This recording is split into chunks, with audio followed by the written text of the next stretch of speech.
हर हर महादेव दोस्तों, आप सुन रहे थे मेरे साथ मनमर्जियां भाग 63। गुड्डू और गोलू के प्लान की बात पंडित जी ने आकर गुप्ता जी से कहा कि गोलू मांगलिक है और उसका रिश्ता किसी सामान्य लड़की से नहीं हो सकता। अब गुप्ता जी ठहरे गुप्ता जी, उन्हें बस किसी भी हाल में करनी थी गोलू की शादी। तो उन्होंने कहा ठीक है, तो फिर कोई मांगलिक लड़की देखिए शादी तो इसी साल होगी, वो भी इस दिवाली की एकादशी को।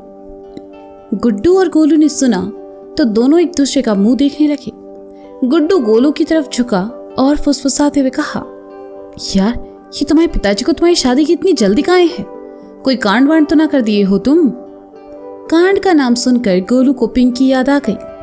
तभी गोलू के कान में गुप्ता जी की आवाज पड़ी। वो पंडित जी से कह रहे थे, पंडित जी कैसी भी लड़की हो, कहीं से भी हो, इस नालायक के लिए ढूंढो। हमारा बस चले तो उसकी शादी ही ना होने दे। पंडित जी ने मन ही मन गोलू को कोसते हुए कहा और फिर गुप्ता जी से कहा, ठीक है हम देखते हैं, जैसे कोई मांगलिक लड़की का रिश्ता आता है बताते हैं आपको। हर हर महादेव। कहकर पंडित जी वहां से चले गए। थोड़ी देर के लिए ही सही गोलू के दिमाग से एक बोझ हट गया। कुछ देर बाद उसने कहा, पिताजी रिश्ता तो कैंसिल हो गया, अब हम दुकान जाए का? तुम्हारे मन में तो लड्डू फूट रहे होंगे, जाओ, पर इतना ध्यान रखो सिर्फ कैंसिल रिश्ता हुआ है, शादी नहीं। गुप्ता जी ने कहा तो गोलू और गुड्डू दोनों वहां से निकल गए और दोनों दुकान चले आए। गुड्डू अपने काम में लग गया और गोलू बैठकर आगे की प्लानिंग करने लगा। 5 दिन बाद दोनों को बरेली जाना था और उससे पहले शर्मा जी और अपने पिताजी के बीच सब सही करना था। गोलू सोच में डूबा हुआ था कि तभी पिंकी वहां आई। उसने देखा भी नहीं कि गुड्डू वहीं सोफे पर बैठा है। उसने आकर एकदम से गोलू से कहा, गोलू क्या हुआ, बात की अपने पिताजी से? गोलू ने पिंकी को चुप रहने का इशारा किया, लेकिन तब तक गुड्डू के कानों में पिंकी की बात पड़ चुकी थी। वह पिंकी के पास आया और कहा, तुम यहाँ क्या कर रही हो? हम पिंकी कुछ बोल ही नहीं पाई और गोलू बीच में ही बोल पड़ा, अरे भैया वो पिताजी की दुकान से कुछ सामान लिया हुआ था इनके पिताजी का, पैसों का मैटर था, तो पिंकी के पिताजी ने कहा कि हम पिताजी से बात करके थोड़ा कम करवा दें, बस यही पूछ रही थी ये। गोलू ने एक और झूठ बोल दिया, लेकिन ये झूठ गुड्डू को हजम नहीं हुआ। तो उसने कहा, अच्छा तो इस मैटर में इनके पिताजी को आकर बात करनी चाहिए, जे कहीं आई है यहाँ। तुमको इससे क्या मतलब है गुड्डू, ये हमारा आपस का मामला है। पिंकी ने गुड्डू की ओर पलटकर थोड़ा गुस्से से कहा, तुम्हारे सारे मामले हमें पता है पिंकिया, हम नहीं फंसे तो गोलू को फंसाना शुरू कर दी तुम। गुड्डू ने मुंह बनाकर कहा, क्या बकवास कर रहे हो? और गोलू तुम चुपचाप सुन रहे हो? पिंकी ने गोलू पर गुस्सा होते हुए कहा, अरे गुड्डू भैया आप काहे खामखा उलझ रहे हैं, जब पिंकी और पिताजी के बीच का मैटर है। गोलू ने बात संभालने की कोशिश की। हाँ तो फिर इनसे कहो कि हम पर गर्म होने की जरूरत नहीं है। गुड्डू ने कहा, ओह तो तुम्हें जलन हो रही है कि मैंने तुमसे आकर बात नहीं की? पिंकी ने गुड्डू को चिढ़ाते हुए कहा, अरे जले हमारी जुत्ती। गुड्डू ने इतना ही कहा कि अचानक से वहां शगुन आ गई और कहा, गुड्डू जी आप ये पेपर्स घर पर ही भुलाए थे, इन्हें शोरूम पर देना था, मैं वेदी के साथ किसी काम से बाहर आई थी तो सोचा आपको दे दूं। शगुन को वहां देखकर गुड्डू के मन में विचार आया कि क्यों ना पिंकी को जलाया जाए।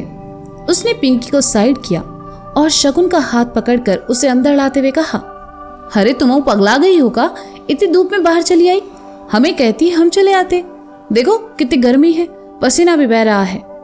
कहते हुए गुड्डू ने जेब से रुमाल निकाला और शगुन के माथे का पसीना पोंछ दिया। शगुन को तो यकीन ही नहीं हो रहा था कि गुड्डू ये सब कर रहा है। रुमाल जेब में वापस रखकर गुड्डू ने शगुन को सोफे पर बैठाते हुए कहा, यहाँ बैठो आराम से, हम अभी ठंडा मंगवाते हैं। पिंकी ने देखा तो मन ही मन खुश हो रही थी कि चलो शगुन और गुड्डू के बीच सब सही हो गया। गोलू को फोन करने का इशारा करके वह वहां से चली गई। गुड्डू ठंडा ले आया और शगुन को देकर गोलू की तरफ आकर कहा, देखा कैसे जल बुन गई पिंकिया, आप चाहो तो जी हमेशा के लिए कर सकते हो। गोलू ने बिना किसी भाव के गुड्डू की तरफ देखकर कहा। वो कैसे? गुड्डू ने पूछा। शादी कर लो शगुन से, गोलू ने कहा तो गुड्डू ने उसे साइड से धकियाते हुए कहा, काम पर ध्यान दो। गुड्डू शगुन के पास आया और कहा, वैसे तुम और वेदी यहाँ क्या कर रही हो? वो वेदी को कुछ काम था मार्केट में तो मुझे साथ ले आई, वो बाहर ही है, मैं चलती हूँ, शगुन ने उठते हुए कहा। हम छोड़ देते हैं, गुड्डू ने साथ आते हुए कहा। नजर गोलू पर चली गई तो गोलू रहस्य भरी मुस्कान के साथ दोनों को ही देख रहा था। गुड्डू जी, मैं और वेदी चले जाएंगे, आप अपना काम देखिए, बाय, कहकर शगुन चली गई।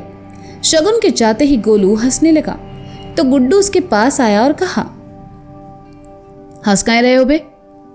हमको लगा आपको शगुन जी में इंटरेस्ट नहीं है, लेकिन यहाँ तो वही आपको कोई भाव नहीं दे रही है, गोलू ने हंसते हुए कहा तो गुड्डू झेंप गया, लेकिन इज्जत तो बचानी ही थी, इसलिए कहा, भाव और हमको? बेटा कानपुर में ऐसी कोई पैदा नहीं हुई जो गुड्डू मिश्रा को भाव ना दे, वो तो हमें ज्यादा किसी से बात नहीं करते, समझे? समझ गए भैया, अब थोड़ा काम कर लें, गोलू ने कहा और फिर गुड्डू के साथ अपने नए ऑर्डर की तैयारी करने लगा। दोपहर बाद मनोहर का फोन आने से गुड्डू उससे मिलने चला गया। जाते जाते उसने गोलू को वो पेपर्स दिए जो मिश्रा जी को देने थे, कहा कि वे शाम से पहले उन्हें शोरूम पहुंचा दे। गोलू को अपने प्लान को आगे बढ़ाने के लिए मिश्रा जी से मिलना था और उसके पास ये अच्छा मौका था। गुड्डू के जाने के 10 मिनट बाद ही गोलू ने दुकान बंद की और जैसे ही जाने लगा एक आदमी आया और कहा, अरे भैया कहाँ जा रहे हो? तुम्हारी अम्मा के ब्याह में जा रहे हैं, चलोगे? गोलू ने झुंझला कर कहा। अरे भैया इतना गरमाए कहीं रहे हो, हमें जे पूछना था, मुंडन का प्रोग्राम करवा देते हो, आदमी ने कहा। तुमको का हम नाई दिखते हैं? अम्मा यार दिमाग खराब ना करो, जाओ यहाँ से, हमको किसी जरूरी काम से निकलना है, शाम में मिलना, ठीक है? कहते हुए गोलू ने स्कूटी स्टार्ट की और वहां से निकल गया। कुछ देर बाद ही गोलू पहुंचा मिश्रा जी के शोरूम। मिश्रा जी किसी ऑर्डर की साड़ियों को पैक करवा रहे थे। 300 साड़ियों के बंडल पड़े थे। गोलू ने देखा मिश्रा जी सामने ही खड़े हैं। उसने न दाएं देखा न बाएं, बस सीधा निकल गया और वहां नीचे रखी पन्नी पर उसका पैर जा गिरा। गोलू फिसला, सब साड़ियों के बंडल के साथ नीचे जा गिरा। सारी साड़ियां अस्त व्यस्त हो गई। ये देखकर मिश्रा जी ने गुस्से से कहा, अरे जे कौन महामूर्ति गुस्से चले आए हैं, उठाकर साइड में फेंको इनको। उन्होंने ध्यान नहीं दिया कि साड़ियों के बीच में गिरा वो लड़का गोलू है। लड़कों ने भी तुरंत मिश्रा जी की बात का पालन किया और गोलू को उठाकर साइड में फेंक दिया। गोलू सीधा जाकर मैनेजर के पैरों में गिरा तो मैनेजर ने कहा, अरे मालिक ये तो गोलू है। गोलू यहाँ क्या कर रहा है? ये सारी साड़ियां पैक करवाओ, हम आते हैं। कहते हुए मिश्रा जी गोलू के पास आए और उसे उठाते हुए कहा, का नौटंकी में हिस्सा ले रहे हो जो ऐसे एंट्री मारी है? अरे हम जे पेपर्स देने आए थे, आपने हमें ही फिकवा दिया। गोलू ने अपनी कमर से हाथ लगाते हुए कहा, अरे हमें क्या पता था कि तुम हो? मिश्रा जी ने पेपर लेते हुए कहा, हमको ना कुछ बात करनी है आपसे। गोलू ने धीरे से कहा, ठीक है तुम चलकर हमारे कैबिन में बैठो, हम थोड़ी देर में आते हैं। मिश्रा जी ने पेपर देखते हुए कहा, एक कप चाय मिलेगी? गोलू ने डरते डरते कहा। मिश्रा जी ने साम करते लड़के को आवाज लगाई और कहा, सुनो राधेश्याम, इनको चाय पिलाओ। गोलू केबिन की तरफ जाने लगा। जाते जाते रुका और पलट कर कहा, जब चाय भिजवाई रहे हो तो थोड़े बिस्कुट भी भिजवाई दीजिएगा, गद्दा भी लगवा दें, खा पी कर आराम करके चले जाना। हाँ, मिश्रा जी ने घूरते हुए कहा तो गोलू बिना रुके सीधा कैबिन में चला गया। साड़ी का ऑर्डर भिजवाकर मिश्रा जी कैबिन में आई तो देखा गोलू कप की चाय प्लेट में डालकर पी रहा है। मिश्रा जी अपनी कुर्सी पर आकर बैठी और कहा, हाँ बताओ क्या बात करनी है? शाम में घर आ जाते वहीं बात कर लेते। घर में गुड्डू भैया भी तो होते हैं, इसलिए यहाँ आना पड़ा। गोलू ने चाय खत्म करके कप साइड में रखते हुए कहा, अच्छा बताओ बात क्या है? मिश्रा जी ने कहा, हमारे पिताजी ने जो लड़की देखी थी वो रिश्ता कैंसिल हो गया। पंडित जी से हमने कहलवा दिया कि हम मांगलिक हैं और हमारी शादी मांगलिक से ही होगी। अब आप हमारे पिताजी तक ये बात पहुंचा दो कि पिंकी अभी मांगलिक है और हमारी शादी उससे हो सकती है। गोलू ने कहा। गोलू, हम जे कह रहे थे कि जे पिंकिया से शादी करना जरूरी है का? मतलब और बहुत लड़की मिल जाएगी तुमको। अरे हम ढूंढ देंगे, फिर ये सब करके काहे उलझा रहे हो? मिश्रा जी ने शांत भाव से कहा। क्योंकि हमारे बच्चे की मां बनने वाली है। चुंझलाहट में आकर गोलू ने मिश्रा जी के सामने सच बोल दिया। मिश्रा जी ने जैसे ही सुना अवाक रह गए। गोलू से उनको ये उम्मीद नहीं थी। एक पल के लिए उनका सर सुन्न हो गया और उन्होंने अपना माथा पकड़ लिया और कुछ देर बाद कहा, तो ये है तुम्हारी जिंदगी का सबसे बड़ा कांड? हम क्या बताएं, सब अनजाने में हो गवा। वो नशे में थी और हम भी अपनी भावनाओं को रोक नहीं पाए। गोलू ने निराश होकर कहा। वो नशे में थी लेकिन तुम तो होश में थे। एक लड़की के सामने तुम हद में नहीं रह पाए। कैसे मर्द हो बे तुम? और ये सब करने के बाद तुम चाहते हो कि हम तुम्हारी मदद करें। तुम्हारी मदद ना हम आज करेंगे ना कल। कहते हुए मिश्रा जी ने सामने देखा, गोलू गायब था। उन्होंने इधर देखा उधर देखा, उन्हें अपने पैरों में कुछ महसूस हुआ। मिश्रा जी ने अपने पैरों में देखा तो पाया कि गोलू उनके पैरों में गिरा हुआ है। गोलू, ये क्या कर रहे हो? उठो। अरे हम कहते हैं उठो।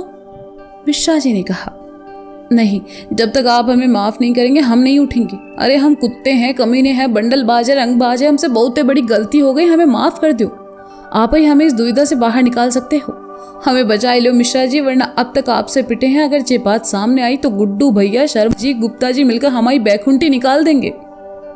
मिश्रा जी ने सुना तो उन्हें गोलू पर दया आ गई। कुछ देर के लिए वे सोच में पड़ गए और कहा, उठो। पहले कहो क्या आपने हमें माफ कर दिया? हाँ, माफ कर दिया, उठो। मिश्रा जी ने कहा तो गोलू उठ खड़ा हुआ और कहने लगा, हम ऐसा कुछ नहीं करना चाहते थे, पर उस वक्त दिमाग काम नहीं कर रहा था और ये सब। बैठो, हमें कुछ सोचने दो, मिश्रा जी ने कहा। तो दोस्तों, क्या लगता है आपको, क्या मिश्रा जी गोलू की समस्या का हल निकाल पाएंगे? क्या गोलू और पिंकी की शादी होगी? जानने के लिए सुनते रहिए मन मर्जियां मेरे साथ। Bye bye.